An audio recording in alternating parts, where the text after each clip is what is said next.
తూర్పుగోదావరి జిల్లా కడియంలోని కడియపుల్లంకలో వేంచేసి ఉన్న శ్రీ ముసలమ్మ అమ్మవారిని 30 లక్షల రూపాయల కరెన్సీ నోట్లతో అలంకరించారు. కరెన్సీ నోట్ల అలంకరణతో ధనలక్ష్మిగా ముసలమ్మ అమ్మవారు భక్తులకు దర్శనమిచ్చారు. శ్రావణమాసం వరలక్ష్మీదేవి వ్రతం సందర్భంగా అమ్మవారికి ఈ అలంకరణ చేశారు. సిరులను కురిపించే ధనలక్ష్మీదేవిగా కొత్త నోట్లతో అమ్మవారు కళకళలాడారు. అమ్మవారిని దర్శించుకోవడానికి భక్తులు అధిక సంఖ్యలో విచ్చేశారు.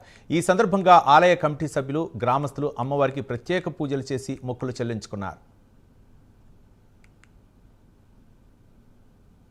ముసలమ్మ అమ్మవారు నేడు భక్తులకు సిరులను కురిపించే ధనలక్ష్మీదేవిగా దర్శనమిస్తున్నారు. గత 5 సంవత్సరాలుగా ఈ అమ్మవారి అలంకరణ జరుగుతోంది. మొదట సంక్రాంతి ఉత్సవాలు జరుగుతాయి, అనంతరం ఉగాది సంబరాలు, తర్వాత శ్రీరామనవమి ఉత్సవాలు, తదనంతరం శ్రావణ మాసంలో ఈ రోజున అమ్మవారిని గత 5 సంవత్సరాలుగా ధనలక్ష్మీదేవిగా అలంకారం చేస్తున్నాం. తొలుత ఈ అలంకరణ 5 లక్షల రూపాయలతో ప్రారంభించాం. నేడు ఈ సంవత్సరం ఈ అలంకరణ సుమారుగా 30 లక్షల రూపాయల పైచిలుకు నూతన కరెన్సీతో అమ్మవారిని సిరులను కురిపించే ధనలక్ష్మీదేవిగా అలంకరణ ఏర్పాటు చేయడం జరిగింది.